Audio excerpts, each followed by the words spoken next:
Mi esposa mandó un mensaje en el grupo de la familia invitando a todos a la fiesta, menos a mí. Ella escribió: todos los hombres aquí son exitosos, menos tú.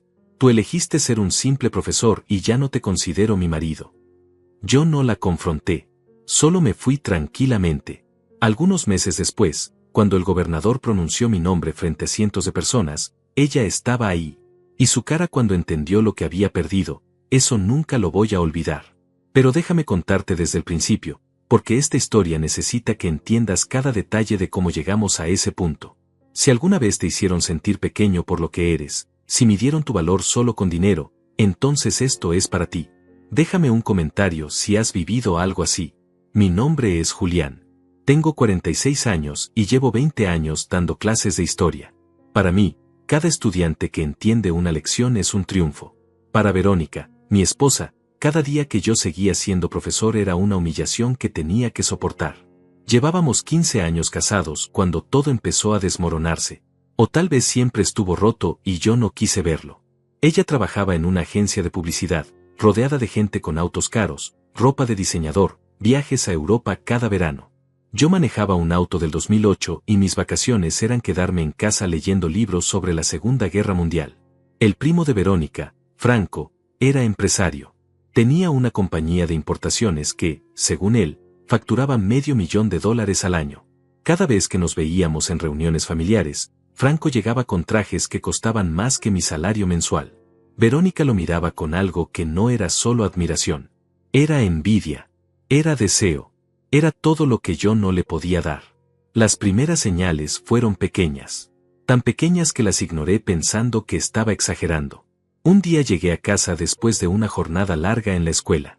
Había tenido una clase particularmente difícil con estudiantes de tercer año que no querían escuchar nada sobre la Revolución Francesa. Entré cansado, con ganas de contarle cómo finalmente logré captar su atención con una anécdota sobre María Antonieta. Verónica estaba en la sala con su hermana Rosalía. Cuando entré, las dos dejaron de hablar. Ese silencio incómodo que te dice que estaban hablando de ti. Rosalía me saludó con una sonrisa forzada y se fue 5 minutos después. Le pregunté a Verónica de qué hablaban. Ella me miró con esos ojos fríos que empezaba a conocer demasiado bien y dijo: de cosas de mujeres. Nada que te interese. Pero yo había escuchado mi nombre antes de abrir la puerta. Lo supe entonces y lo sé ahora. La segunda señal fue en la cena de cumpleaños de su padre, Pedro.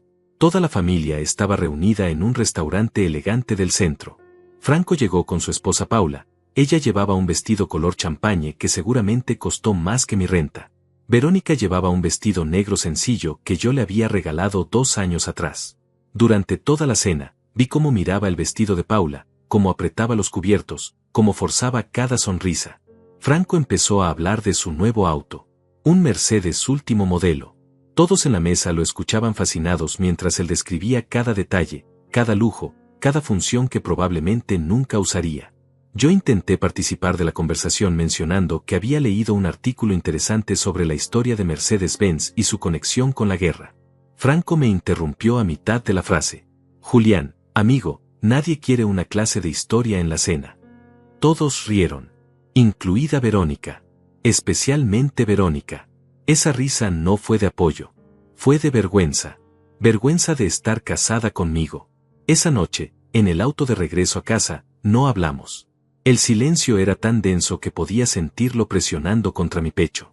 Cuando llegamos al apartamento, ella entró directamente al dormitorio y cerró la puerta. Yo me quedé en la sala, sentado en el sofá que habíamos comprado juntos cuando recién nos casamos, preguntándome en qué momento me convertí en el enemigo. Pero aquello todavía no era lo peor. Ni siquiera estaba cerca de serlo. Los meses siguientes fueron una colección de pequeñas crueldades. Verónica empezó a presentarme de manera diferente. Antes decía, él es Julián, mi esposo. Ahora decía, él es Julián, da clases. Como si eso fuera todo lo que yo era. Como si 20 años de dedicación pudieran reducirse a 2 palabras dichas con desdén. Dejó de preguntarme cómo estuvo mi día. Dejó de interesarse en mis estudiantes, en las historias que yo traía a casa, en los pequeños triunfos que antes celebrábamos juntos. Cuando yo hablaba, ella miraba su teléfono. Cuando yo intentaba tocar su mano, ella la retiraba con la excusa de que tenía que hacer algo urgente. Una noche encontré un papel en la basura. Era una lista escrita con su letra. Decía, cosas que Franco tiene: casa propia, auto nuevo, viajes, inversiones, respeto. Y debajo, con una letra más pequeña, casi avergonzada de existir, cosas que Julián tiene: libros. No le dije nada. Guardé ese papel en mi billetera. Todavía lo tengo. Me recuerda que el dolor a veces viene de las personas que juraron no lastimarte nunca. Entonces llegó mayo. El mes que lo cambió todo. El mes en que Franco anunció que iba a dar una fiesta en su nueva casa. Una mansión, según él, en una zona residencial exclusiva. Verónica no hablaba de otra cosa.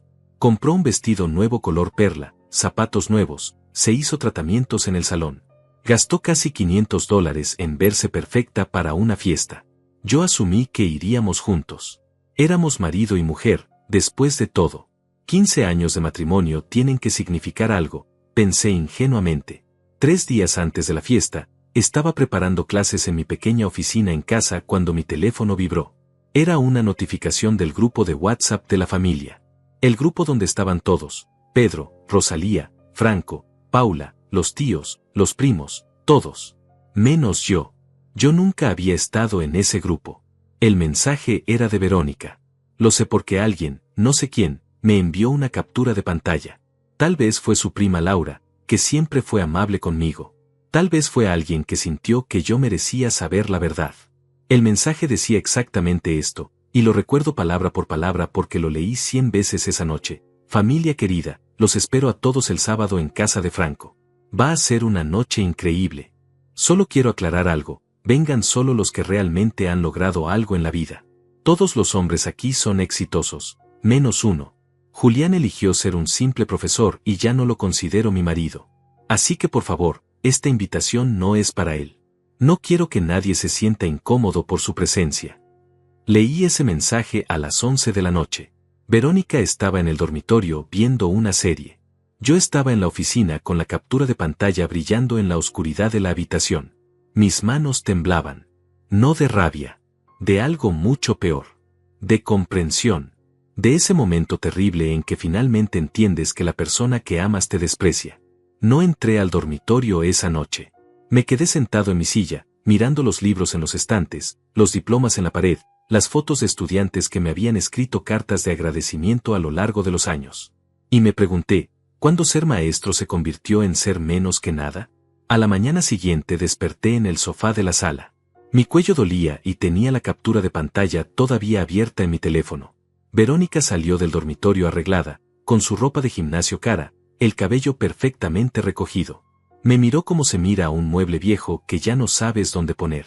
Voy a entrenar con Rosalía, dijo sin esperar respuesta. La puerta se cerró y yo seguía ahí, sosteniendo la evidencia de mi propia invisibilidad.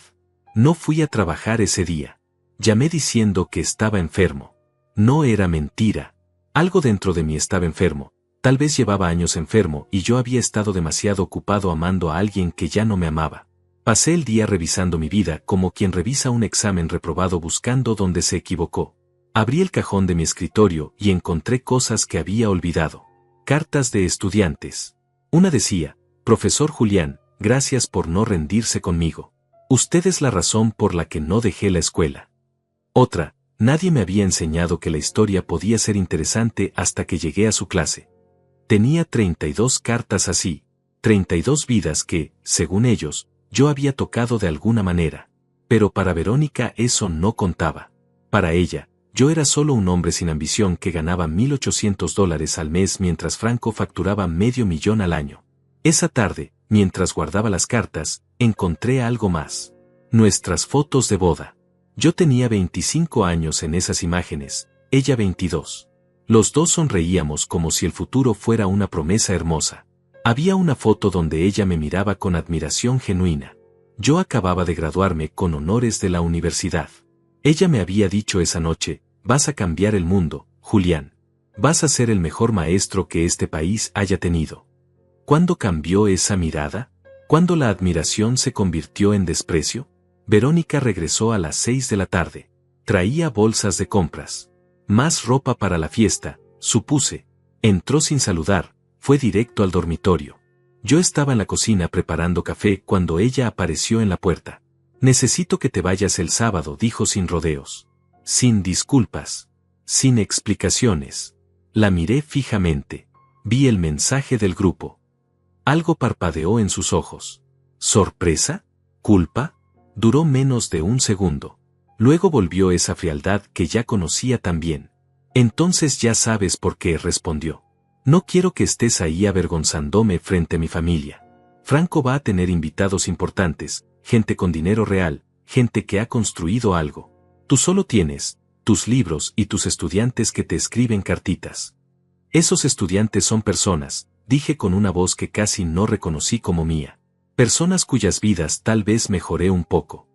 Ella soltó una risa amarga. ¿Mejorar vidas? Julián, despierta. Mejorar vidas no paga las cuentas. No compra casas. No da respeto.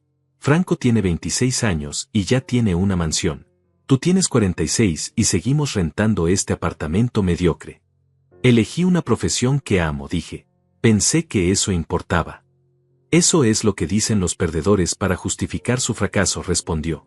Sus palabras eran cuchillos. Mira a Franco. Mira a Felipe, el esposo de mi prima, es dentista y gana $6,000 al mes. Mira a Jairo, el hermano de Paula, tiene una constructora. Todos ellos son hombres de verdad. Hombres con ambición.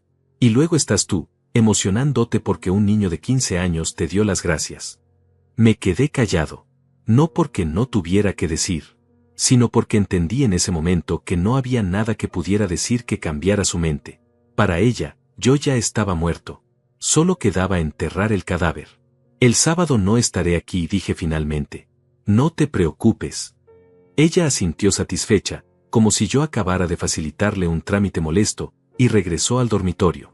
Esa noche dormí nuevamente en el sofá, pero no dormí realmente. Me quedé despierto mirando el techo, escuchando los sonidos de la ciudad a través de la ventana, preguntándome cómo había llegado a este punto. 15 años de matrimonio. 15 años de creer que estábamos construyendo algo juntos. Y todo se reducía a esto. Yo no ganaba suficiente dinero para ser considerado su esposo. Los días siguientes fueron extraños. Verónica actuaba como si nada hubiera pasado. Hablaba por teléfono con Rosalía sobre los arreglos de la fiesta, se probaba el vestido nuevo frente al espejo, practicaba sonrisas. Yo me movía por el apartamento como un fantasma. Ella no me veía. Yo ya no existía para ella. El jueves por la noche, 2 días antes de la fiesta, estaba corrigiendo exámenes en la mesa del comedor cuando escuché su voz desde el dormitorio. Estaba hablando por teléfono con alguien. La puerta estaba entreabierta. No, ya le dije que no vaya, decía. Sí, sé que técnicamente seguimos casados, pero eso es solo un papel. En mi corazón yo ya no tengo marido. Franco me preguntó si iba a llevar a alguien y le dije que iba sola, que me había liberado de ese peso. Hubo una pausa. Luego rió. Esa risa que antes me encantaba escuchar, ahora sonaba como vidrio rompiéndose. Exacto, Rosalía. Exacto. ¿Para qué cargar con alguien que solo te arrastra hacia abajo? Todas las mujeres ahí van a llegar con hombres exitosos. Yo no voy a ser la única que llegue con un maestro de escuela que huele a tiza y gana una miseria. Cerré mi libreta de calificaciones. Mis manos temblaban otra vez, pero esta vez era diferente. No era dolor. Era claridad. Esa claridad terrible que llega cuando finalmente aceptas la verdad. Me levanté en silencio, fui a nuestro dormitorio compartido y saqué una maleta del closet. Verónica seguía en el teléfono, ahora hablando de qué zapatos iba a usar. No me vio entrar. O tal vez me vio y no le importó. Empecé a empacar. Ropa, algunos libros, documentos importantes, las cartas de mis estudiantes. Todo lo que realmente importaba cabía en una maleta y 2 cajas. 20 años de vida reducidos a eso. Trabajé toda la noche. A las 3 de la mañana había terminado. Verónica dormía profundamente en el dormitorio. Yo escribí una nota corta y la dejé sobre la mesa de la cocina. Decía solo esto: te doy lo que querías. Tu libertad. Que seas feliz con hombres exitosos. Yo me voy con mi dignidad. Cargué mis cosas hasta mi auto viejo. 3 viajes. En el último, me quedé parado en la puerta del apartamento mirando hacia adentro. 15 años de recuerdos. 15 años de creer en algo que tal vez nunca existió. Cerré la puerta sin hacer ruido y me fui. Manejé sin rumbo durante 1 hora hasta que amaneció. Terminé en un hotel barato cerca de la escuela donde trabajaba. La habitación costaba $30 la noche. Tenía una cama, un baño pequeño, una ventana que daba a un callejón. Era perfecto. Era mío. Era un lugar donde nadie me mediría con dinero. El viernes trabajé como siempre. Mis estudiantes notaron algo diferente en mí, pero no preguntaron. Di mis clases sobre la revolución industrial con la misma pasión de siempre. Porque eso era lo único que Verónica no podía quitarme. Mi amor por enseñar. Mi amor por ver esa chispa de comprensión en los ojos de un estudiante cuando finalmente entiende algo complicado. Después de clases, mi colega Laura me detuvo en el pasillo. Laura enseñaba literatura y siempre había sido amable conmigo. Era una mujer de 43 años, divorciada, con 2 hijos. Nos habíamos hecho amigos tomando café en la sala de maestros. «Julián, ¿estás bien?», preguntó. «Te ves cansado». «Estoy bien», mentí. Ella me miró con esos ojos que saben cuando alguien está mintiendo. «No tienes que hablar si no quieres. Pero si necesitas un lugar donde quedarte, mi sofá está disponible. Es más cómodo que un hotel». Me sorprendió. «¿Cómo supiste del hotel?». «Porque te conozco», dijo simplemente. «Y porque he estado donde tú estás ahora». Acepté su oferta. Esa noche cené con Laura y sus hijos en un apartamento modesto pero lleno de vida. Había risas, había preguntas sobre la tarea, había calidez. Cosas que mi propio hogar había dejado de tener hacía años. El sábado amaneció. El día de la fiesta de Franco. El día en que Verónica celebraría su libertad de mí rodeada de hombres exitosos. Yo pasé ese día ayudando al hijo de Laura con su proyecto de ciencias. No busqué saber cómo estuvo la fiesta. No revisé redes sociales. No pregunté. Pero la información llegó sola, como siempre llega cuando no la quieres. El lunes por la mañana, mientras tomaba café en la sala de maestros antes de mi primera clase, recibí un mensaje de un número desconocido. Era una foto. La foto mostraba a Verónica en la fiesta, con su vestido color perla, sonriendo junto a Franco y sus invitados importantes. Se veía radiante. Se veía libre. Se veía exactamente como alguien que acababa de deshacerse de un problema. El mensaje decía: «Pensé que debería saber que ella le está diciendo a todos que ustedes ya están divorciados. Que tú la abandonaste porque no soportaba su éxito. Cuídate, Julián. Laura, la prima». Guardé el teléfono. Laura, mi colega, entró en ese momento con 2 tazas de café. Me conocía lo suficiente para saber que algo había pasado. «¿Más noticias?», preguntó sentándose frente a mí. Le mostré la foto sin decir nada. Ella la miró y negó con la cabeza. La gente siempre reescribe la historia para ser el héroe de su propia narrativa. «Ella ya no es mi problema», dije. Y lo decía en serio. «¿Ya iniciaste el proceso de divorcio?», preguntó Laura. «Todavía no. Pero lo haré esta semana». Esa tarde, después de clases, fui con un abogado. Un hombre mayor llamado Jairo que había sido recomendado por otro profesor. Su oficina era pequeña pero ordenada. Me escuchó contar toda la historia sin interrumpir. «Tienes el mensaje donde ella dice que no te considera su marido», dijo finalmente. «Eso ayuda. El proceso será rápido si ella coopera, y por lo que me cuentas, estoy seguro que querrá firmar lo antes posible». Tenía razón. Cuando los papeles llegaron a Verónica 3 días después, ella firmó todo en menos de 24 horas. Ni siquiera pidió nada. Solo quería que yo desapareciera de su vida legalmente como ya había desaparecido emocionalmente. El divorcio se finalizó en 6 semanas. 6 semanas para deshacer 15 años. Ella se quedó con el apartamento que rentábamos. Yo me quedé con mi auto viejo, mis libros y mi dignidad. Me pareció un trato justo. Durante esos meses viví con Laura y sus hijos. Pagaba renta, ayudaba con los gastos, me convertí en algo parecido a familia. Sus hijos, Brian de 14 años y Felipe de 11, empezaron a pedirme ayuda con sus tareas. Les enseñaba historia de la misma manera que enseñaba en la escuela, convirtiendo cada lección en una historia emocionante. «Profesor Julián», me dijo Brian una noche mientras hacíamos su tarea sobre la guerra civil, «¿por qué eligió ser maestro?». «Mi mamá dice que los maestros no ganan mucho dinero». Pensé en la pregunta. Pensé en Verónica y su obsesión con el dinero. Pensé en Franco y su Mercedes. Pensé en todas las veces que me hicieron sentir pequeño por mi elección. «Elegí ser maestro», le dije, «porque cuando tenía tu edad, Tuve un profesor que me hizo creer que yo podía ser alguien importante. Vengo de una familia pobre. Mi padre trabajaba en construcción, mi madre limpiaba casas. Nadie en mi familia había ido a la universidad. Pero mi profesor de historia, el señor Márquez, me dijo que yo tenía algo especial. Me ayudó a conseguir una beca.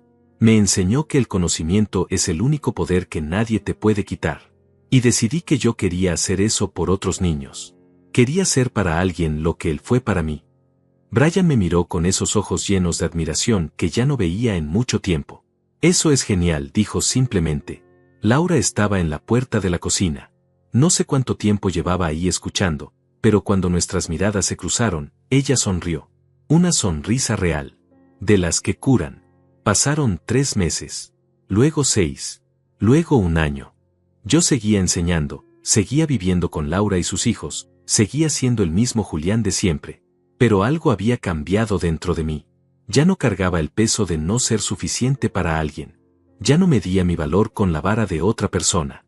Una tarde, después de clases, la directora de la escuela me llamó a su oficina.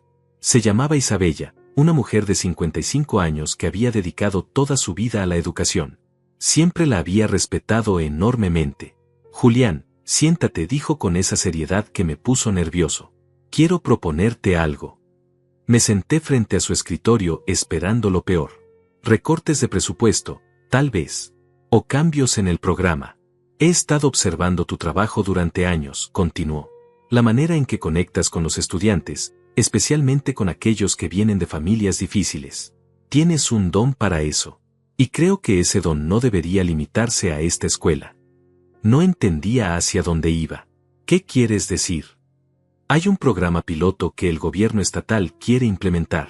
Educación para comunidades marginadas. Quieren llevar maestros a zonas rurales, barrios pobres, lugares donde los niños no tienen acceso a educación de calidad. Necesitan a alguien que diseñe el programa, que lo lidere, que lo haga funcionar. Inmediatamente pensé en ti. Mi corazón empezó a latir más rápido. ¿Me estás ofreciendo dirigir ese programa?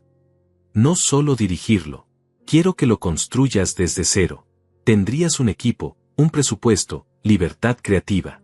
No es mucho dinero, tal vez $2,200 al mes, pero es la oportunidad de hacer exactamente lo que acabas de decirle a Brian. Ser para cientos de niños lo que el señor Márquez fue para ti. No lo pensé 2 veces. Acepto. Isabella sonrió. Sabía que dirías que sí. Empiezas en 2 semanas. Prepárate, Julián. Esto va a cambiar tu vida. Esa noche le conté a Laura. Ella preparó una cena especial para celebrar. Brian y Felipe estaban emocionados. ¿Vas a ser como un superhéroe de la educación?, preguntó Felipe. Todos reímos, pero en el fondo, así me sentía. El programa empezó pequeño. Yo y 3 maestros más. Visitábamos comunidades donde las escuelas eran edificios a medio caer, donde los niños caminaban 2 horas para llegar a clases, donde los maestros ganaban $700 al mes y aún así seguían enseñando porque amaban lo que hacían. Pasaba mis días viajando a pueblos remotos, implementando nuevas metodologías, capacitando maestros locales, consiguiendo donaciones de libros y materiales. Era agotador. Dormía en hoteles baratos, comía lo que encontraba, regresaba a casa con Laura solo los fines de semana. Pero era feliz. Por primera vez en años, era genuinamente feliz. Después de 6 meses, el programa había alcanzado 12 comunidades. 500 estudiantes tenían acceso a mejor educación gracias a nuestro trabajo. Empezamos a recibir atención de medios locales. Periódicos pequeños escribían sobre el programa que estaba cambiando vidas en zonas olvidadas. Isabella me llamaba cada semana para revisar avances. Julián, esto está funcionando mejor de lo que imaginamos. El gobernador está impresionado. Quiere expandir el programa a nivel estatal. 1 año después del divorcio, mi vida era irreconocible. Ya no vivía con Laura, había conseguido un pequeño apartamento cerca de la oficina del programa. Laura y yo nos habíamos vuelto más cercanos, cenábamos juntos 2 veces por semana, sus hijos me seguían llamando profesor Julián y me pedían ayuda con tareas difíciles. No había vuelto a saber nada de Verónica. Ni un mensaje, ni una llamada, nada. Era como si esos 15 años de matrimonio nunca hubieran existido. Y estaba bien. Yo había construido una nueva vida. Una vida que tenía significado. Pero entonces, 2 años después de aquella noche en que leí el mensaje del grupo familiar, recibí una llamada que lo cambiaría todo. Era Isabella. Sonaba emocionada, casi sin aliento. Julián, tienes que venir a mi oficina ahora mismo. Acaba de pasar algo increíble. Llegué a la oficina de Isabella 20 minutos después. Ella estaba parada junto a la ventana con una carta en las manos. Cuando entré, se volteó con una sonrisa que nunca le había visto. Julián, siéntate, dijo. Esto es grande. Me senté sintiendo una mezcla de curiosidad y nerviosismo. Ella puso la carta frente a mí. Era un documento oficial con el sello del gobierno estatal. Lee, ordenó. Mis ojos recorrieron el papel. Era una notificación oficial. El programa que habíamos construido había sido seleccionado para recibir el Premio Estatal de Excelencia en Educación. El gobernador en persona lo entregaría en una ceremonia pública en 3 semanas. Y yo estaba nominado como el creador y director del programa. Isabella, esto. No encontraba palabras. Es el reconocimiento más importante que existe en educación a nivel estatal, dijo ella con orgullo. Julián, en 2 años transformaste la vida de más de 2.000 estudiantes en 40 comunidades. Capacitaste a 120 maestros. Conseguiste donaciones por valor de $300,000. Este premio es tuyo. Te lo mereces. Sentí algo cálido en el pecho. No era orgullo. Era validación. Años de escuchar que no era suficiente, que ser maestro era ser un perdedor, que elegir la educación era elegir el fracaso. Y ahora esto. La ceremonia será transmitida por televisión estatal, continuó Isabella. Habrá políticos, empresarios, medios de comunicación. Es un evento importante. Puedes llevar a quien quieras como invitado. Pensé inmediatamente en Laura. Ella había sido mi apoyo durante los momentos más oscuros. Merecía estar ahí. Las siguientes 3 semanas fueron un torbellino. Periodistas me contactaban para entrevistas. Querían saber sobre el programa, sobre mi historia, sobre mi motivación. Fui cuidadoso con lo que compartía. Mencioné mi divorcio solo brevemente, sin dar nombres, sin detalles. Pasé por un momento difícil, decía, pero ese momento me enseñó que el verdadero valor de una persona no se mide con dinero. Una de esas entrevistas salió en el periódico principal del estado. Incluía mi foto y un titular que decía, el maestro que eligió la dignidad sobre el dinero y ahora transforma miles de vidas. El artículo mencionaba mi edad, mi trayectoria, el hecho de que era divorciado, y cómo había convertido un momento doloroso en combustible para ayudar a otros. Laura leyó el artículo en su teléfono durante el desayuno una mañana. Estábamos en una cafetería cerca de la escuela. Julián, esto va a tener repercusiones, dijo ella con preocupación en su voz. ¿Qué quieres decir? Tu exesposa va a ver esto. Tu exfamilia política va a ver esto. Y cuando la gente sin carácter ve que alguien a quien despreciaron está teniendo éxito, siempre regresan. No le di mucha importancia entonces. Estaba demasiado ocupado preparándome para la ceremonia, revisando mi discurso, coordinando detalles con el equipo del programa. Pero Laura tenía razón. 5 días antes de la ceremonia, recibí un mensaje de un número que no tenía guardado pero que reconocí inmediatamente. Era Verónica. El mensaje decía, Julián, vi la noticia sobre tu premio. Felicidades. Me alegra mucho que estés haciendo cosas importantes. ¿Podemos hablar? Lo leí 3 veces. Busqué señales de sinceridad. No encontré ninguna. Solo vi oportunismo. No respondí. Al día siguiente recibí otro mensaje. Este era más largo. Sé que las cosas terminaron mal entre nosotros. Fui dura contigo y ahora entiendo que estaba equivocada. Siempre supe que eras especial, Julián. Solo estaba frustrada por otras cosas en mi vida. ¿Crees que podamos vernos? Me gustaría hablar contigo en persona. Todavía no respondí. El tercer mensaje llegó 2 días después. Julián, por favor. Necesito hablar contigo. He cambiado mucho en estos 2 años. He reflexionado sobre nosotros, sobre lo que perdimos. Vi tu entrevista y me di cuenta de que cometí el error más grande de mi vida dejándote ir. ¿Hay alguna posibilidad de que podamos intentarlo de nuevo? Le mostré los mensajes a Laura esa noche. Estábamos en mi apartamento revisando los últimos detalles de la ceremonia. Clásico, dijo ella con disgusto. Cuando eras un maestro simple no valías nada. Ahora que sales en periódicos y vas a recibir un premio del gobernador, de repente eres especial. No voy a responder, dije. Bien. Pero prepárate. Gente así no se rinde fácilmente. Tenía razón otra vez. Un día antes de la ceremonia, mientras estaba en una reunión final con Isabella y el equipo del programa, mi teléfono sonó. Era un número del Departamento de Comunicaciones del Gobierno Estatal. Señor Julián, dijo una voz profesional de mujer. Habla Carmen del equipo de eventos del gobernador. Tenemos una situación un poco delicada. ¿Qué pasó? Recibimos una solicitud de una persona que dice ser su esposa, Verónica Martínez. Ella está pidiendo acceso a la ceremonia de mañana como su acompañante. Dice que ustedes están reconciliándose y que sería importante para ella estar presente. Sentí una mezcla de incredulidad y rabia. Verónica no es mi esposa. Nos divorciamos hace 2 años. Ella no tiene ningún derecho a estar en esa ceremonia. Entendido, señor. Solo queríamos confirmar con usted antes de denegar la solicitud. Su acompañante oficial es la señora Laura Hernández, ¿correcto? Correcto. Perfecto. Entonces procederemos a rechazar la solicitud de la señora Martínez. Disculpe la molestia. Colgué y miré a Isabella, que había escuchado mi parte de la conversación. ¿Tu exesposa está intentando colarse a la ceremonia?, preguntó con las cejas levantadas. Aparentemente sí. Isabella soltó una risa seca. Qué conveniente que ahora quiera ser tu esposa después de que estás recibiendo reconocimiento público. Esa noche prácticamente no dormí. No por nervios del evento, sino pensando en la audacia de Verónica. 2 años sin una palabra. 2 años en los que ella siguió con su vida rodeada de hombres exitosos como Franco. Y ahora, porque mi nombre iba a ser mencionado por el gobernador, porque iba a aparecer en televisión, porque de repente yo tenía algo que ella podía mostrar con orgullo, ahora quería regresar. Pero yo ya no era el Julián que se quedaba callado. Ya no era el hombre que aceptaba ser tratado como menos que nada. Estos 2 años me habían enseñado algo fundamental: mi valor no dependía de la opinión de nadie más. La mañana de la ceremonia me desperté temprano.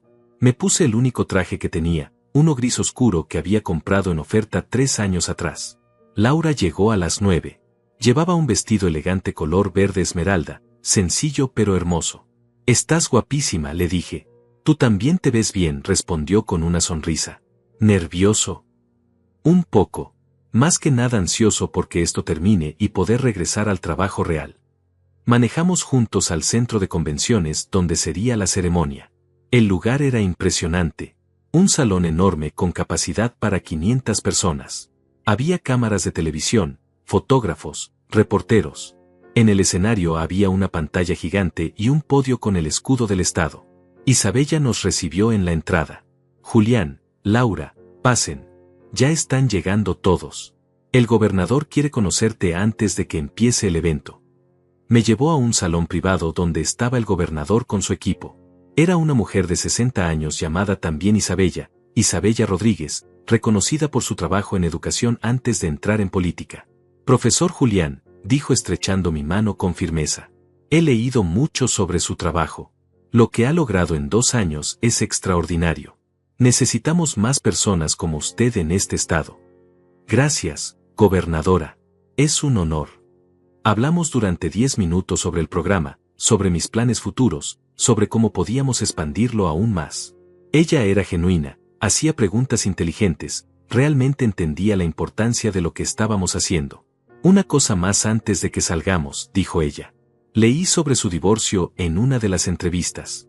Mencionó que su exesposa no valoraba su profesión». «Así es», respondí sin entrar en detalles. «Qué irónico», dijo ella con una sonrisa astuta. «Porque recibimos una solicitud de ella para estar presente hoy. Una solicitud que, por supuesto, fue rechazada siguiendo sus instrucciones. Gracias por eso. No me agradezca. Gente así siempre aparece cuando ven éxito. Pero quiero que sepa algo, Julián. Lo que usted hace, enseñar, transformar vidas, eso es el éxito real. El dinero va y viene. Los autos caros se vuelven viejos. Pero un niño que aprende a creer en sí mismo por un buen maestro, eso dura para siempre». Sus palabras me llegaron profundo. «Eso es exactamente lo que creo, gobernadora. Entonces salga ahí y reciba este premio con la cabeza en alto. Se lo ha ganado». La ceremonia comenzó a las 11 de la mañana. El salón estaba completamente lleno. Reconocía muchas caras: maestros, directores de escuela, funcionarios de educación, periodistas. Laura estaba sentada en la primera fila junto a Isabella, mi directora. Y entonces, mientras el maestro de ceremonias daba la bienvenida, vi algo que me heló la sangre. En la quinta fila, del lado izquierdo, estaban Verónica, Franco, Paula, Rosalía y Pedro. Todos ellos. Toda la familia que me había excluido de aquella fiesta hacía 2 años. Verónica me miraba fijamente. Llevaba un vestido color marfil, elegante, caro. Su expresión era una mezcla de arrepentimiento fingido y desesperación real. Habían entrado. No sé cómo. Tal vez con boletos generales que estaban disponibles para el público. Tal vez con contactos. No importaba. Estaban ahí. Y algo me dijo que esto no iba a terminar tranquilamente. Laura siguió mi mirada y vio a Verónica. Se volteó hacia mí con preocupación, pero le hice una señal con la mano de que estaba bien. No iba a dejar que su presencia arruinara este momento. Ellos no tenían ese poder sobre mí ya. El maestro de ceremonias continuó con el programa. Había varios premios que entregar antes del mío. Reconocimientos a escuelas, a programas de alfabetización, a iniciativas comunitarias. Yo aplaudía cada uno, tratando de concentrarme, pero sentía los ojos de Verónica clavados en mi nuca. Durante uno de los videos que proyectaban en la pantalla gigante, aproveché para voltear discretamente. Verónica no era la única mirándome. Franco también. Pero su expresión era diferente. Había algo ahí que no era arrepentimiento. Era envidia. Esa misma envidia que Verónica solía tener hacia él, ahora él la tenía hacia mí. Finalmente llegó el momento. El maestro de ceremonias anunció, y ahora, el reconocimiento más importante de la tarde. El Premio Estatal de Excelencia en Educación. Este año, este honor va para un programa que en solo 2 años ha transformado la vida de más de 2.000 estudiantes en comunidades marginadas. La pantalla se iluminó con un video sobre nuestro trabajo. Imágenes de niños en escuelas remotas, de maestros recibiendo capacitación, de comunidades celebrando la llegada de nuevos materiales educativos. Había entrevistas con estudiantes que hablaban sobre cómo el programa había cambiado sus vidas. Una niña de 11 años decía frente a la cámara: antes caminaba 2 horas para llegar a una escuela donde no había libros. Ahora tenemos una biblioteca completa y maestros que realmente nos enseñan. Yo quiero ser doctora cuando crezca, y ahora sé que puedo lograrlo. Sentí un nudo en la garganta. Ese era el motivo. Esa niña. Esos 2.000 niños. No los aplausos, no el reconocimiento, no el momento de demostrarle algo a Verónica. Sino ellos. El video terminó y el maestro de ceremonias continuó. El creador y director de este programa es un hombre que ha dedicado 20 años de su vida a la educación. Un hombre que eligió un camino que muchos no valoran, pero que es fundamental para el futuro de nuestro estado. Por favor, reciban con un fuerte aplauso al profesor Julián Márquez. Me puse de pie. El salón entero aplaudía. Caminé hacia el escenario sintiendo cada paso como si estuviera caminando sobre nubes.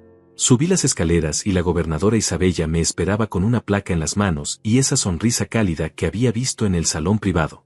Me entregó la placa. Nos tomamos fotos. Los flashes de las cámaras eran cegadores. Luego ella se acercó al micrófono. Profesor Julián, dijo su voz resonando en todo el salón, antes de que diga unas palabras, quiero agregar algo personal. Se volteó hacia la audiencia.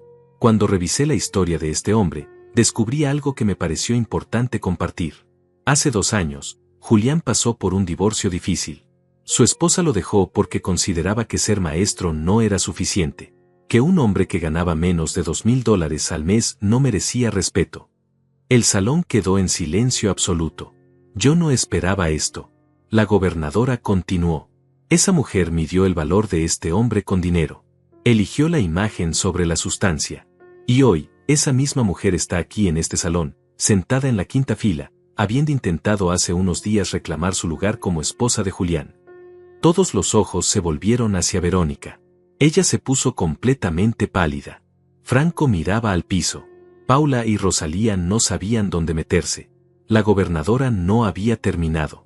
¿Saben cuántas vidas ha transformado este hombre en 2 años? Más de 2.000. ¿Saben cuántos maestros ha capacitado? 120. ¿Saben cuánto valor económico ha generado para comunidades olvidadas? Más de $300,000 en recursos educativos. Hizo una pausa deliberada. Entonces tengo una pregunta para todos los presentes. ¿Qué es el éxito? ¿Es tener un auto caro y una casa grande? ¿O es cambiar el futuro de 2,000 niños que no tenían ninguna oportunidad? El silencio era ensordecedor. Luego, alguien en el fondo empezó a aplaudir. Luego otro. Y otro. En segundos, el salón entero estaba de pie aplaudiendo. Todos menos 5 personas en la quinta fila. La gobernadora me cedió el micrófono. Yo tenía un discurso preparado. Algo formal sobre educación y compromiso social. Pero en ese momento decidí hablar desde el corazón. Gracias, gobernadora, comencé. Mi voz temblaba ligeramente. No esperaba que compartieras mi historia personal, pero agradezco que lo hicieras porque hay algo que necesito decir. Respiré profundo. Durante 15 años estuve casado con una mujer a quien amé profundamente. Pero ese amor no fue suficiente para ella porque yo elegí una profesión que no genera riqueza material. Y está bien. Cada persona tiene derecho a decidir qué valora en la vida. Miré directamente hacia donde estaba Verónica. Ella había bajado la cabeza, pero la obligué a escuchar cada palabra. Pero lo que no está bien es medir el valor de un ser humano exclusivamente con dinero. Lo que no está bien es humillar a alguien por elegir servir en lugar de acumular. Lo que no está bien es despreciar a un maestro mientras disfrutas de los beneficios de vivir en una sociedad educada. Mi voz se hizo más firme. Hace 2 años, mi exesposa mandó un mensaje en el grupo familiar diciendo que yo no era digno de estar en una fiesta porque era un simple profesor. Esas fueron sus palabras exactas, simple profesor. Saqué mi teléfono del bolsillo. Todavía tengo la captura de pantalla de ese mensaje. La fecha es 18 de mayo de 2024. El mensaje decía, y cito textualmente, todos los hombres aquí son exitosos, menos uno. Julián eligió ser un simple profesor y ya no lo considero mi marido. Verónica levantó la cabeza de golpe. Sus ojos estaban llenos de lágrimas, pero no eran lágrimas de tristeza. Eran de vergüenza y pánico. Yo no respondí a ese mensaje, continué. No hice un escándalo. No la confronté. Simplemente empaqué mis cosas y me fui. Porque entendí algo fundamental esa noche. Entendí que mi valor no dependía de la opinión de alguien más. Entendí que ser maestro no es ser simple. Es ser fundamental. El salón estaba completamente silencioso. Podías escuchar la respiración colectiva de 500 personas. 2 años después, cuando mi nombre apareció en los periódicos, cuando este premio se hizo público, esa misma mujer que dijo que yo no era digno, me mandó mensajes pidiendo una segunda oportunidad. Diciendo que siempre supo que yo era especial. Diciendo que cometió un error. Guardé mi teléfono. Pero aquí está la verdad. Yo siempre fui especial. Siempre fui valioso. Siempre fui importante. No porque un gobernador me diera un premio. No porque saliera en televisión. Sino porque todos los días durante 20 años me paré frente a estudiantes y les enseñé que ellos también son valiosos. Que su origen no determina su destino. Que el conocimiento es poder. Miré a la gobernadora. Este premio no me hace más valioso de lo que era hace 2 años cuando mi exesposa me descartó. Este premio simplemente hace visible algo que siempre estuvo ahí. El impacto silencioso de miles de maestros que cada día transforman vidas sin esperar reconocimiento. Las lágrimas corrían libremente por mi rostro ahora. Y quiero dedicar este premio a todos esos maestros invisibles. A los que ganan $1,000 al mes y aún así compran útiles escolares con su propio dinero. A los que caminan kilómetros para llegar a escuelas rurales. A los que son llamados simples por gente que no entiende que educar es el acto más complejo y más importante que existe. Levanté la placa. Este premio es para ustedes. Y para mi maestro, el señor Márquez, quien me enseñó que yo podía ser alguien importante. Él murió hace 5 años, pero su legado vive en cada estudiante que yo he tocado, y en cada estudiante que esos estudiantes tocarán en el futuro. Eso es inmortalidad. Eso es éxito real. Bajé la placa y dije las últimas palabras mirando directamente a Verónica. A la persona que me llamó simple, gracias. Porque tu rechazo me obligó a demostrarme a mí mismo lo que yo valía. Y descubrí que valía mucho más de lo que tú nunca pudiste ver. El aplauso fue atronador. Gente lloraba. Maestros se abrazaban. La gobernadora me abrazó también, susurrándome al oído, eso fue perfecto. Bajé del escenario. Laura me esperaba con los brazos abiertos. Me abrazó fuerte, sin importarle las cámaras ni la gente. Estoy tan orgullosa de ti, dijo entre lágrimas. Isabella, mi directora, también estaba llorando. Julián, acabas de dar el discurso más importante que he escuchado en 30 años de carrera. Pero mis ojos buscaban la quinta fila. Verónica ya no estaba ahí. Ninguno de ellos estaba. Habían huido como ratas cuando prenden la luz. La ceremonia continuó con otros eventos, pero yo apenas presté atención. Estaba en una especie de trance emocional. Periodistas me rodearon después. Querían entrevistas, declaraciones, fotos. Una reportera me preguntó, «Profesor Julián, ¿qué le diría ahora a su exesposa si la tuviera frente a frente?» Pensé en la pregunta. Pensé en todo el dolor, toda la humillación, todas las noches sintiéndome menos que nada. Le diría gracias, respondí honestamente, porque su rechazo me liberó de vivir para las expectativas de alguien más. Me enseñó que el amor verdadero no pone condiciones sobre tu profesión o tu cuenta bancaria. Y me mostró exactamente el tipo de persona que nunca quiero ser. La ceremonia terminó cerca de las 3 de la tarde. Laura, Isabella y yo fuimos a un restaurante tranquilo a celebrar. Pedimos comida simple, nada extravagante, porque esa era mi vida ahora. Simple pero llena de significado. ¿Cómo te sientes?, preguntó Laura mientras esperábamos la comida. Honestamente, no lo sé, respondí. Aliviado, creo. Como si hubiera cerrado un capítulo que llevaba 2 años abierto. Isabella sonrió. Lo que dijiste ahí fue valiente, Julián. Muchas personas guardan ese tipo de dolor en silencio toda su vida. No quería exponerla, expliqué. Pero cuando la gobernadora mencionó mi historia, supe que era el momento de decir mi verdad. No por venganza, sino por todos los maestros que son tratados como si su trabajo no importara. Mi teléfono no dejaba de vibrar. Mensajes de colegas, de exestudiantes, de maestros que había capacitado en el programa. Todos decían cosas similares: gracias por hablar por nosotros. Lloramos con tu discurso. Finalmente alguien dijo lo que todos sentimos. Pero había otros mensajes también. Mensajes que no esperaba. Uno era de Pedro, el padre de Verónica. Decía: Julián, no tengo palabras para disculparme. Permití que mi hija te tratara mal y nunca dije nada. Siempre supe que eras un buen hombre. Lo siento. No respondí. El daño ya estaba hecho y las disculpas tardías no cambian el pasado. Otro mensaje era de Rosalía, la hermana de Verónica. Era más largo: Julián, vi la ceremonia.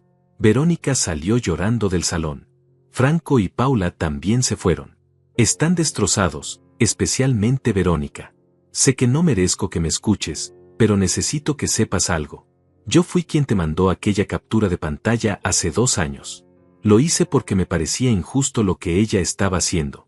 Siempre te respeté. Siempre pensé que mi hermana estaba cometiendo el error de su vida. Y hoy quedó demostrado que tenía razón. Eres un hombre extraordinario y ella perdió la oportunidad de su vida. Guardé el teléfono. No necesitaba leer más. Esa gente tuvo 2 años para decir algo, para hacer algo, para mostrar que les importaba. Ahora que yo había tenido mi momento de triunfo, ahora que había validación pública, ahora todos querían ser mis aliados. Pero las alianzas que aparecen solo en la victoria no son alianzas reales. ¿Todo bien?, preguntó Laura notando mi expresión. Sí, solo mensajes de gente que ahora recuerda que existo. Ella asintió con comprensión. Así funciona el mundo. Cuando estás abajo, estás solo. Cuando estás arriba, todos quieren subirse a tu éxito. Esa noche, cuando regresé a mi apartamento, me senté en el sofá con la placa del premio en mis manos. La leí una y otra vez. Premio Estatal de Excelencia en Educación. Otorgado al profesor Julián Márquez por su contribución extraordinaria a la transformación educativa de comunidades marginadas. Pensé en el señor Márquez, mi maestro. Pensé en cómo él nunca recibió un premio así. Nunca salió en televisión. Nunca fue reconocido públicamente. Pero cambió mi vida y probablemente las vidas de cientos de otros estudiantes. El verdadero impacto de un maestro es invisible. Son las decisiones que sus estudiantes toman 20 años después. Son las carreras que eligen. Son los valores que transmiten a sus propios hijos. Es un efecto dominó que continúa mucho después de que el maestro ha muerto. Y yo era solo una pieza en esa cadena infinita. Mi teléfono sonó. Era un número desconocido. Dudé en contestar, pero algo me dijo que lo hiciera. Julián. Era la voz de Verónica. Sonaba rota, apenas un susurro. ¿Qué quieres, Verónica? Necesito hablar contigo. Por favor. Solo déjame explicar. No hay nada que explicar. Dijiste lo que sentías hace 2 años. Yo viví con las consecuencias. Tú ahora vives con las tuyas. Julián, por favor. Yo estaba confundida. Estaba obsesionada con cosas superficiales. Franco me llenó la cabeza de ideas sobre éxito y dinero. Yo nunca realmente pensé que tú no valías. Verónica, mi voz era calmada pero firme. Escribiste textualmente que ya no me considerabas tu marido. Me excluiste de una reunión familiar como si yo fuera vergonzoso. Viviste 2 años sin contactarme. Y solo ahora, cuando aparezco en televisión recibiendo un premio, ahora me llamas. Silencio del otro lado. Luego sollozos. Cometí el peor error de mi vida, dijo entre lágrimas. Te perdí. Perdí a un hombre bueno, un hombre que realmente amaba lo que hacía, un hombre con valores. ¿Y por qué? ¿Por un auto? ¿Por una casa? Nada de eso importa ahora. Debió importarte entonces, Verónica. Cuando me necesitabas para sentirte menos sola. Cuando yo estaba ahí cada noche dispuesto a escucharte, a apoyarte, a construir algo juntos. Pero elegiste medirme con la vara equivocada. ¿Hay alguna posibilidad de que podamos hablar en persona? ¿De que me des una oportunidad de demostrarte que he cambiado? Pensé en su pregunta. Pensé en los 15 años que pasamos juntos. Pensé en la mujer que se enamoró de mí cuando yo era solo un maestro joven con sueños. Y luego pensé en la mujer que escribió aquel mensaje despreciándome frente a toda su familia. No, Verónica. No hay oportunidad. No porque te odie, sino porque finalmente aprendí a valorarme. Y alguien que me valora no necesita un premio para verme. No necesita validación externa para respetar lo que hago. Me ve siempre, no solo cuando es conveniente. Julián. Te deseo lo mejor. De verdad. Espero que encuentres lo que buscas. Pero no soy yo. Nunca volveré a ser yo. Colgué antes de que pudiera responder. Bloqueé su número. Y sentí como si hubiera soltado un peso que había estado cargando durante años. Laura tenía razón desde el principio. La gente sin carácter siempre regresa cuando ven éxito. Pero el verdadero carácter está en rechazar ese regreso. En mantener tus límites. En recordar quién estuvo ahí cuando no había cámaras ni aplausos. Esa noche dormí profundamente por primera vez en mucho tiempo. Soñé con el señor Márquez. En el sueño, él me miraba con orgullo y decía, lo hiciste bien, Julián. Honraste lo que te enseñé. Desperté con lágrimas en los ojos pero con paz en el corazón. Los días siguientes a la ceremonia fueron extraños. El video de mi discurso se había vuelto viral en redes sociales. Millones de vistas. Miles de comentarios. Maestros de todo el país compartían el video con mensajes como, esto es lo que sentimos todos. Alguien finalmente lo dijo. Pero también había otro tipo de comentarios. Gente criticándome por haber expuesto públicamente a mi exesposa. Eso fue cruel, decían algunos. Podías haber sido el hombre grande y no mencionarla. La humillaste innecesariamente. Laura leyó esos comentarios una tarde mientras tomábamos café en mi apartamento. Qué interesante, dijo con ironía. Ella puede humillarte en privado durante años, excluirte de reuniones familiares, decirle a todos que no vales nada. Pero cuando tú dices la verdad públicamente, tú eres el malo. No me arrepiento de lo que dije, respondí. Pero tampoco lo hice para lastimarla. Lo hice para sanar. Para cerrar ese capítulo. Y lo cerraste perfectamente, dijo ella tocando mi mano sobre la mesa. Ese gesto simple significó más que 1000 palabras. En las semanas siguientes, el programa recibió más atención que nunca. Empresas querían hacer donaciones. Universidades ofrecían colaboraciones. El gobierno anunció que expandiríamos a 60 comunidades más para el siguiente año. Yo seguía siendo el mismo Julián. Manejaba el mismo auto viejo. Vivía en el mismo apartamento pequeño. Comía en los mismos restaurantes modestos. Pero ahora había algo diferente en cómo me veía a mí mismo. Había dignidad. Había certeza. Había paz. Un sábado por la mañana, un mes después de la ceremonia, Laura y yo llevamos a sus hijos al parque. Brian había cumplido 16 años y Felipe 13. Los dos me trataban como si fuera parte de la familia. Como si yo siempre hubiera estado ahí. Mientras los niños jugaban fútbol, Laura y yo nos sentamos en una banca bajo un árbol. «¿Puedo preguntarte algo personal?», dijo ella mirando hacia sus hijos. «Claro. ¿Alguna vez has pensado en volver a intentar? Quiero decir, con alguien nuevo. Una relación». La pregunta me tomó por sorpresa. Honestamente, no he pensado mucho en eso. He estado tan enfocado en el trabajo, en sanar, en encontrarme a mí mismo. Lo sé, y es admirable. Pero Julián, mereces ser amado por alguien que vea tu valor sin necesidad de premios ni reconocimientos. Alguien que te vea cuando estás corrigiendo exámenes a las 11 de la noche. Alguien que entienda que tu riqueza no está en tu cuenta bancaria sino en el impacto que tienes. La miré. Sus ojos cafés brillaban con algo que no había visto antes. O tal vez siempre había estado ahí y yo había estado demasiado roto para notarlo. ¿Conoces a alguien así?, pregunté suavemente. Ella sonrió. Tal vez. No dijimos nada más esa tarde. No hacía falta. Algunas cosas se entienden sin palabras. Mientras tanto, Verónica seguía intentando contactarme. Creó nuevos números de teléfono. Me mandó mensajes por correo electrónico. Incluso apareció una vez en la escuela donde yo trabajaba, pero la seguridad no la dejó entrar. Isabella me mostró las cámaras de seguridad. Verónica había llegado en un auto nuevo, vestida elegantemente, claramente preparada para impresionar. Cuando le dijeron que no podía verme sin cita previa, ella se desmoronó. Lloró en el estacionamiento durante 20 minutos antes de irse. ¿Quieres que le prohibamos la entrada permanentemente?, preguntó Isabella. No es necesario, respondí. Eventualmente entenderá que no hay nada aquí para ella. Pero había alguien más que no se rendía. Franco. Una tarde, mientras salía de una reunión en el centro, Franco me esperaba afuera. Se veía diferente. Más delgado. Menos arrogante. Su traje caro no podía ocultar el cansancio en sus ojos. Julián, necesito hablar contigo, dijo acercándose. No tenemos nada de qué hablar, Franco. Por favor. Solo 5 minutos. Te debo una disculpa. Algo en su tono me hizo detenerme. No era el Franco presumido de las cenas familiares. Era un hombre quebrado. Está bien. 5 minutos. Fuimos a una cafetería cercana. Nos sentamos en una mesa al fondo. Franco pidió un café que no tocó. No sé por dónde empezar, dijo mirando la taza. Supongo que por lo obvio. Te traté mal. Te hice sentir menos. Me burlé de ti frente a todos. Y lo hice porque... Se detuvo. Sus manos temblaban. Porque tenía miedo de ser como tú, continuó. Tenía miedo de que la gente viera que mi éxito era vacío. Que mi dinero no significaba nada.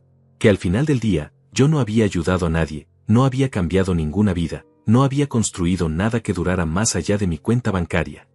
Lo miré sin interrumpir. Cuando te vi en ese escenario, dijo con voz quebrada, cuando escuché sobre las 2000 vidas que cambiaste, me di cuenta de algo terrible. Me di cuenta de que yo tengo 42 años y no puedo nombrar a una sola persona cuya vida haya mejorado por mi existencia. Ni una.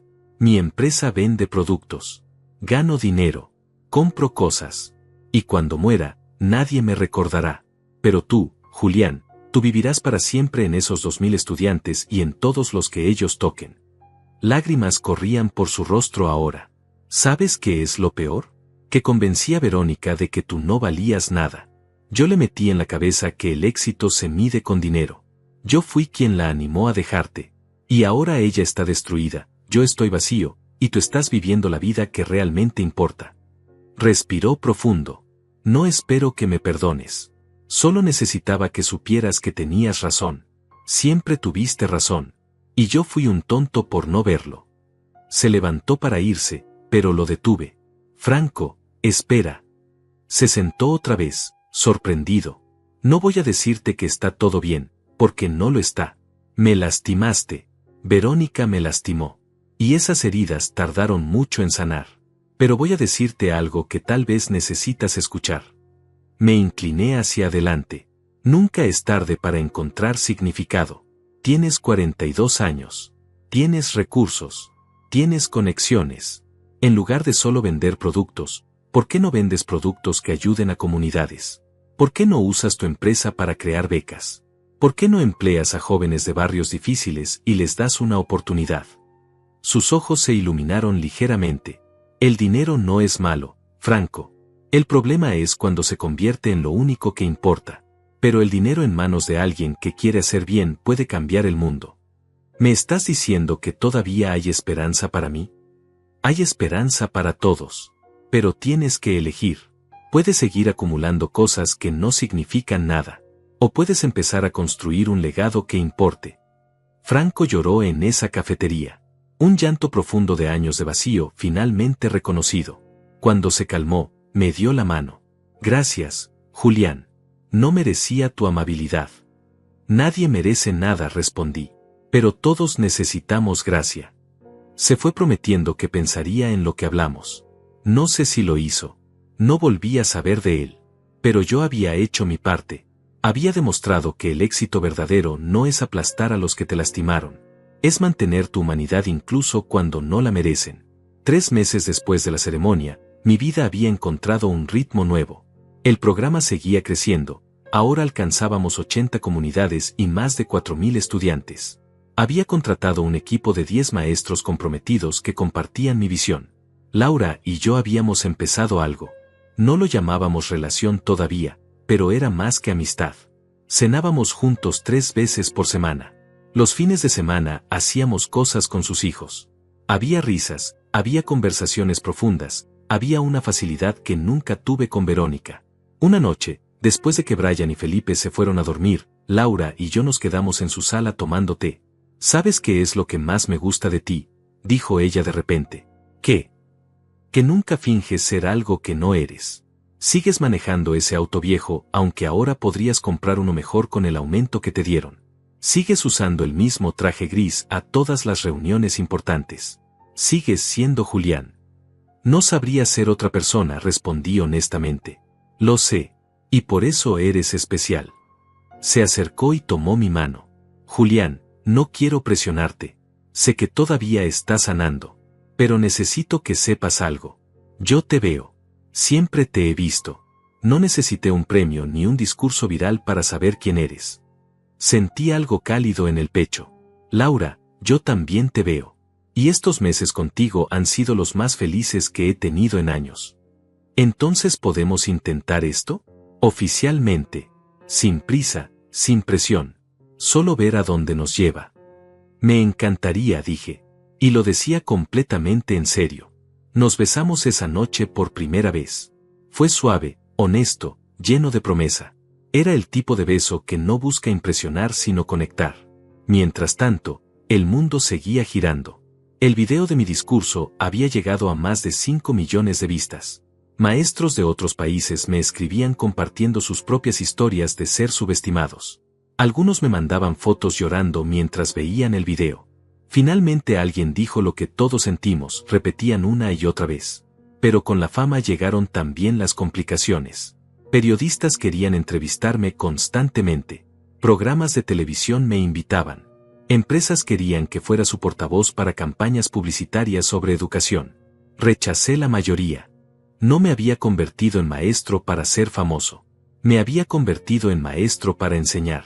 La atención mediática era un efecto secundario, no el objetivo. Sin embargo, acepté algunas entrevistas cuando sentí que podían ayudar a la causa de la educación. En una de ellas, un periodista me preguntó sobre Verónica. Profesor Julián, su exesposa ha dado declaraciones en redes sociales diciendo que ella siempre lo apoyó y que usted tergiversó la historia. ¿Qué responde a eso? Había visto esas declaraciones. Verónica había creado cuentas nuevas en redes sociales tratando de controlar el daño a su reputación. Decía que el mensaje del grupo familiar fue sacado de contexto, que ella estaba pasando por un momento difícil, que yo la había abandonado cuando más me necesitaba. No voy a entrar en una guerra de declaraciones, respondí calmadamente. Yo compartí mi verdad. Tengo la evidencia de esa verdad guardada. Pero mi intención nunca fue destruirla. Mi intención fue sanar y ayudar a otros maestros a sentirse valorados. Si ella necesita reescribir la historia para poder dormir en las noches, está en su derecho. Yo ya seguí adelante. El periodista insistió. ¿Pero no le molesta que ella esté mintiendo públicamente? La verdad es como el aceite sobre el agua. Siempre sube a la superficie. La gente que realmente me conoce sabe qué pasó. La gente que la conoce a ella también sabe. Los demás, los extraños en Internet, su opinión no afecta mi vida diaria. Estoy demasiado ocupado cambiando vidas de estudiantes para pelear batallas en redes sociales. Esa respuesta también se volvió viral. La verdad es como el aceite sobre el agua se convirtió en una frase que la gente repetía. Un sábado por la tarde, 4 meses después de la ceremonia, estaba en casa de Laura ayudando a Felipe con su tarea de matemáticas cuando sonó el timbre. Laura fue a abrir. Escuché voces en la puerta, una conversación tensa. Salí a ver qué pasaba. En la puerta estaba Pedro, el padre de Verónica. Se veía mayor, cansado, derrotado. Julián dijo al verme: por favor, necesito hablar contigo. Solo unos minutos. Laura me miró preguntando con los ojos si quería que lo dejara pasar. Asentí. Pedro entró y nos sentamos en la sala. Laura se fue discretamente a la cocina con sus hijos. Gracias por recibirme, comenzó Pedro. Sé que no tengo derecho a pedirte nada después de cómo te tratamos. ¿Qué necesitas, Pedro? Es Verónica.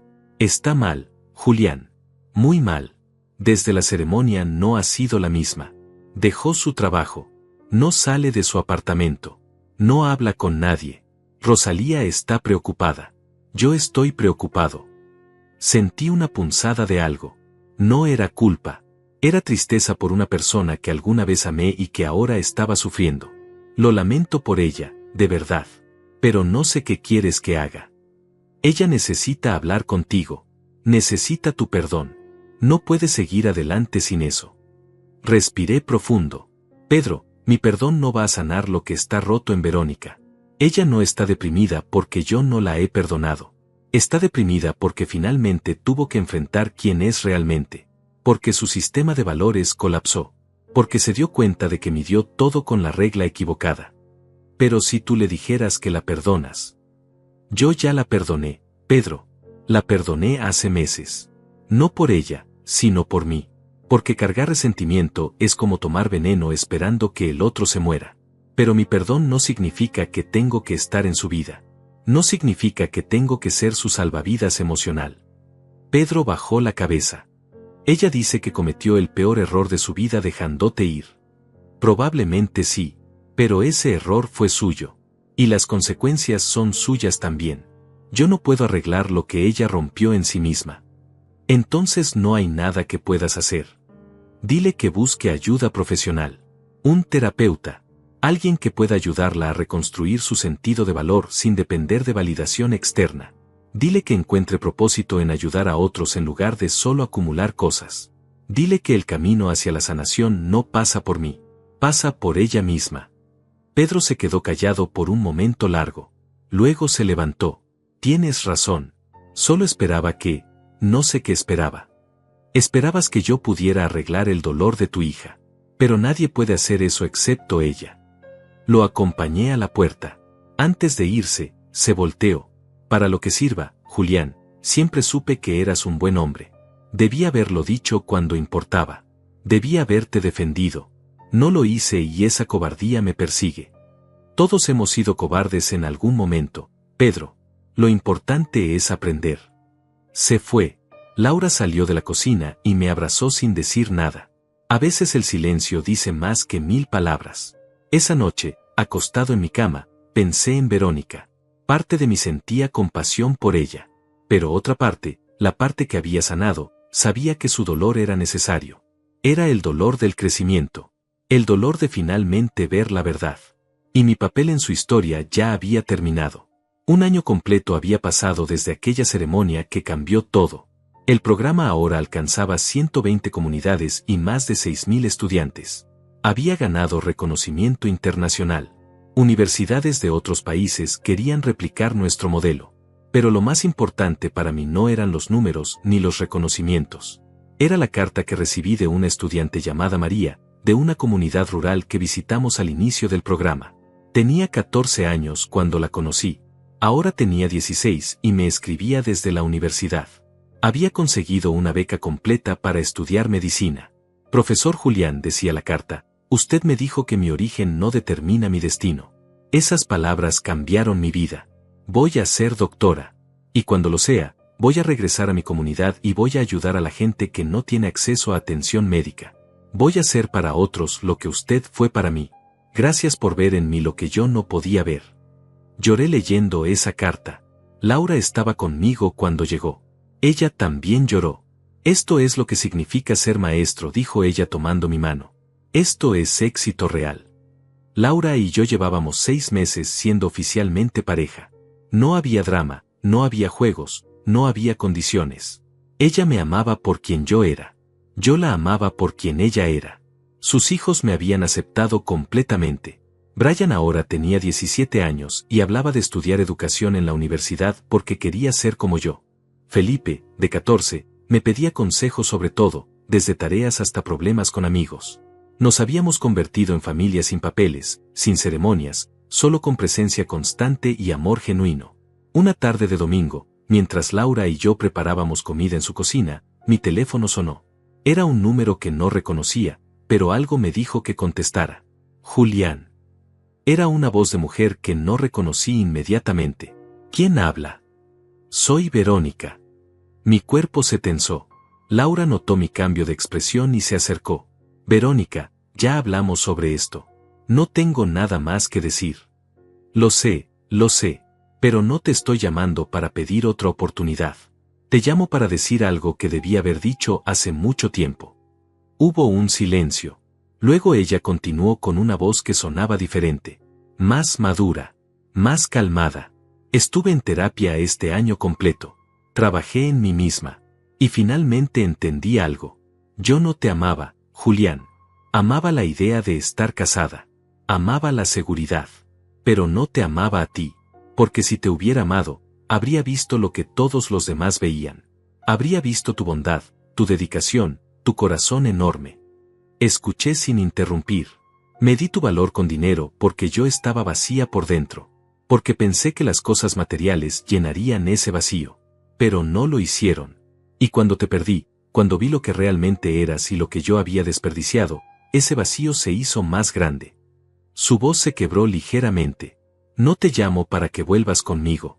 Sé que eso nunca va a pasar. Te llamo para pedirte perdón de verdad. Sin agenda oculta. Sin esperanza de reconciliación. Solo para decir, lo siento. Siento haberte hecho sentir menos cuando siempre fuiste más. Siento haber sido tan ciega. Y siento que tuviera que pasar todo esto para que yo despertara. Respiré profundo. Verónica, te agradezco estas palabras. De verdad. Y te perdono. Ya te había perdonado, pero es bueno escucharte reconocer el daño. Hay algo más que necesitas saber, continuó. Empecé a trabajar como voluntaria en un programa de alfabetización para adultos. No gano nada. Lo hago porque finalmente entendí lo que tú siempre supiste, que ayudar a otros es lo único que realmente importa. No soy buena en esto todavía, pero estoy intentando ser mejor. Sentí algo parecido a orgullo. Me alegra escuchar eso, Verónica. En serio. Sé que nunca podremos ser amigos, pero quería que supieras que tu ejemplo, incluso tu rechazo, me enseñó más que 15 años de matrimonio. Me enseñó que el valor de una persona no está en lo que tiene sino en lo que da. Todos merecemos segundas oportunidades para ser mejores, dije. Te deseo lo mejor en tu camino. Gracias, Julián. Y por favor, dile a Laura que tiene un buen hombre. No cometa el error que yo cometí. Colgó antes de que pudiera responder. Me quedé parado ahí con el teléfono en la mano, procesando lo que acababa de pasar. Laura me abrazó. ¿Estás bien? Sí, creo que finalmente está bien. Ella está bien. Yo estoy bien. Todo está bien. Esa noche cenamos en familia. Brian contó sobre su proyecto de ciencias. Felipe habló sobre una chica que le gustaba en la escuela. Laura y yo nos mirábamos de vez en cuando con esa complicidad que solo tienen las parejas que se entienden sin palabras. Después de cenar, mientras Laura llevaba a Felipe a su clase de guitarra, Brian se quedó conmigo ayudándome a lavar los platos. Profesor Julián, dijo de repente, ¿puedo preguntarte algo personal? Claro. ¿Vas a casarte con mi mamá? La pregunta me tomó desprevenido. ¿Por qué preguntas eso? Porque ella es más feliz contigo de lo que nunca la vi con mi papá. Y tú eres más feliz con ella. Y Felipe y yo pensamos que serías un buen padrastro. Bueno, ya eres como nuestro padrastro. Pero sería bueno que fuera oficial. Mi corazón se llenó de calidez. Eso es lo que ustedes quieren. Sí, pero no se lo digas a mamá todavía. No quiero arruinar la sorpresa si decides hacerlo. Reí. Tu secreto está seguro conmigo. Esa conversación me hizo pensar. Llevaba 1 año divorciado. 6 meses con Laura. ¿Era demasiado pronto? ¿O cuando sabes, simplemente sabes? 2 semanas después, llevé a Laura a cenar a un restaurante modesto pero acogedor. Nada extravagante. No era mi estilo. Ella llevaba un vestido color lavanda, sencillo pero hermoso. Durante la cena hablamos de todo. Del programa, de sus hijos, de nuestros sueños. Y en el postre, tomé su mano sobre la mesa. Laura, quiero decirte algo. Suena serio, dijo ella con una sonrisa curiosa. El año pasado fue el más difícil de mi vida, pero también fue el que me enseñó más. Me enseñó que el amor verdadero no pone condiciones.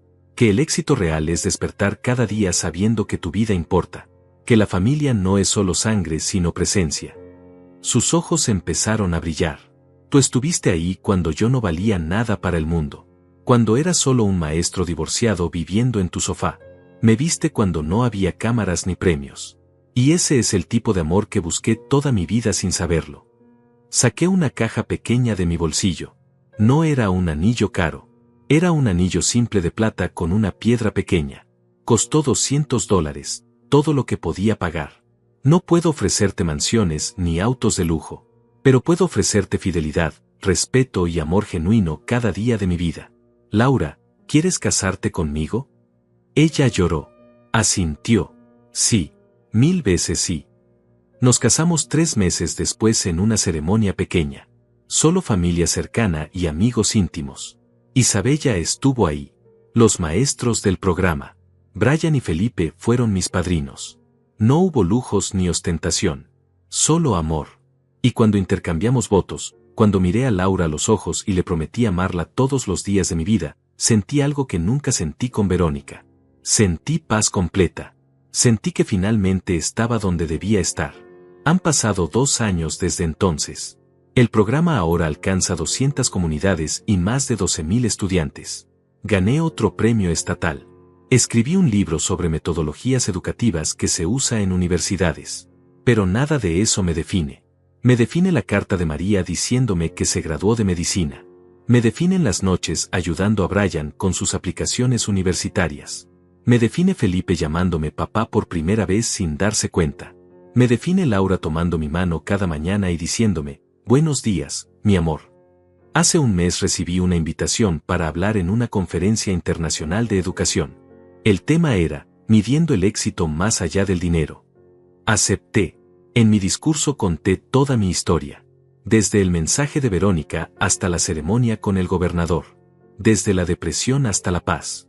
Desde el rechazo hasta el amor verdadero. Y terminé con esto, me llamaron un simple profesor. Y tenían razón. Soy simple. No tengo mansiones. No tengo autos caros. No tengo millones en el banco. Pero tengo 12,000 estudiantes cuyas vidas toqué. Tengo una esposa que me ama sin condiciones. Tengo 2 hijos que me eligieron como padre. Y tengo la certeza de que cuando muera, habré dejado el mundo un poco mejor de como lo encontré. Si eso es ser simple, entonces soy feliz siendo simple. El auditorio completo se puso de pie. Aplausos que duraron 5 minutos. Pero lo que realmente importó fue Laura en la primera fila, llorando de orgullo, con nuestros hijos a cada lado.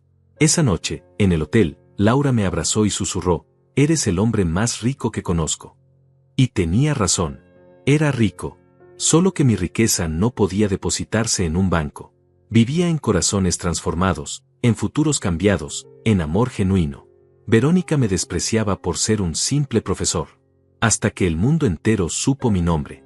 Pero lo irónico es que incluso si nadie hubiera sabido mi nombre, incluso si nunca hubiera ganado un premio, incluso si hubiera muerto en el anonimato, mi vida habría tenido valor. Porque el verdadero éxito no se mide en lo que acumulas. Se mide en lo que das. Y yo di todo lo que tenía. Mi tiempo. mi conocimiento, mi corazón. Y al final, eso fue más que suficiente.